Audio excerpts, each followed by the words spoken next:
ஹொம்பரி films தயாரிப்பில் Prashanth Neil இயக்கத்தில் பிரபாஸ் நடிக்கும் சலார் வெற்றி நடை போடுகிறது.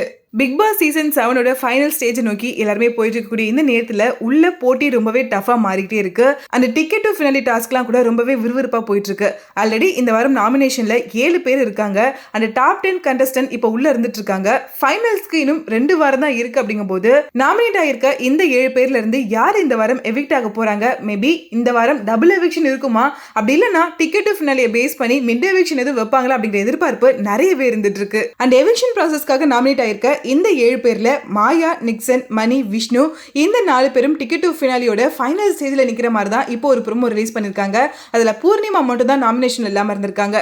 சோ கண்டிப்பா இந்த 4 பேர்ல இருந்து ஒருத்தவங்க டிக்கெட் டு ஃபினாலி டாஸ்க்ல ஏதாச்சும் ஒரு விஷயத்தை வின் பண்ணாங்க அப்படின்னா கண்டிப்பா இந்த வாரம் எவிக்ஷன்ல இருந்து சேவ் ஆகிறதுக்கான வாய்ப்பு அதிகமாவே இருக்குன்னு சொல்லலாம். ப்ரீவியஸ் சீசன்ல எல்லாம் ஃபர்ஸ்ட் ஃபியூ வீக்ஸ்லயே இவங்க தான்ப்பா டைட்டில் வின்னர் அப்படின்னு நம்ம எல்லாருமே கெஸ் பண்ணியிருந்தோம். பட் இந்த சீசன்ல பிரதீப் தான் டைட்டில் வின்னரா ஆகிறதுக்கான வாய்ப்பு அதிகமா இருக்கு அப்படின்னு மக்களிடையே நிறைய பேச்சுகள் இருந்தாலும் அவரோட அன்எக்ஸ்பெக்டட் எக்ஸிட்னால பிரதீப்க்கு அடுத்து யாரு டைட்டில் வின்னரா ஆக போறாங்க அப்படிங்கிற கெஸ்ஸிங் யாராலுமே பண்ண முடியலன்னு தான் சொல்லணும். எல்லாருமே டஃப்பான காம்படிஷன் பேக் டு பேக் கொடுத்துக்கிட்டே இருக்காங்க. அண்ட் இந்த வீக் நாமினேஷன் லிஸ்ட்டுமே ரொம்பவே டஃப்பா இருக்குன்னு தான் சொல்லணும். யார் எவிக்ட் ஆக போறாங்க அப்படிங்கிற கெஸ்ஸிங்க நம்மளால பண்ணவே முடியாது. சோ ஒரு பக்கம் நாமினேஷனுக்கான ப்ராசஸ் ரொம்பவே விறுவிறுப்பா போயிட்டு இருக்கு. இன்னொரு பக்கம் டிக்கெட் டு ஃபினாலில எப்படியாவது வின் பண்ணி நாமினேஷன்ல இருந்து ஜெயிச்சு அந்த ஃபைனல் ஸ்டேஜுக்கு நம்ம போயிடணும் அப்படின்னு கண்டஸ்டன்ட்ஸ்மே ரொம்பவே டெடிகேட்டிவா அவங்களோட டஃப் காம்படிஷனை கொடுத்துட்டு இருக்காங்க. அது மட்டும் இல்லாம இந்த சீசன் ஸ்டார்ட் ஆனதுல இருந்தே எந்த விதமான பிசிக்கல் டாஸ்க்குமே இந்த கண்டஸ்டன்ட்ஸ்க்குலாம் கொடுக்கல. அதனால அவங்க ரொம்பவே ஈஸியா எல்லாத்தையும் ஹேண்டில் பண்ணிட்டு இருக்காங்க அப்படின்னு சொன்னாலும் இந்த சீசன்ல வந்த கண்டஸ்டன்ட்ஸ் எல்லாருமே கண்டென்ட் ஓரியன்டா இருந்ததுனால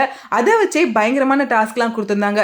சோ இந்த வாரத்துல இருந்து ஃபினாலிக்கான காம்படிஷன் ஸ்டார்ட் ஆகுது அப்படிங்கிறதுனால கண்டிப்பா இனிமே வரக்கூடிய டாஸ்க் எல்லாமே ரொம்பவே டஃப்பா இருக்கும். அதை கண்டஸ்டன்ட்ஸ் எல்லாரும் எப்படி ஃபேஸ் பண்ண போறாங்க, எப்படி அதுல ஹேண்டில் பண்ணி நெக்ஸ்ட் ஸ்டேஜுக்கு போக போறாங்க அப்படிங்கிறது ரொம்பவே இன்ட்ரெஸ்டிங்கா இருக்க போகுது.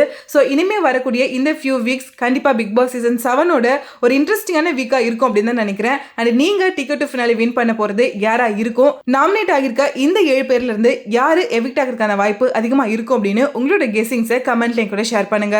ஹொம்பரி பிலிம்ஸ் தயாரிப்பில் பிரசாந்த் நீல் இயக்கத்தில் பிரபாஸ் நடிக்கும் சலார் வெற்றி நடை போடுகிறது.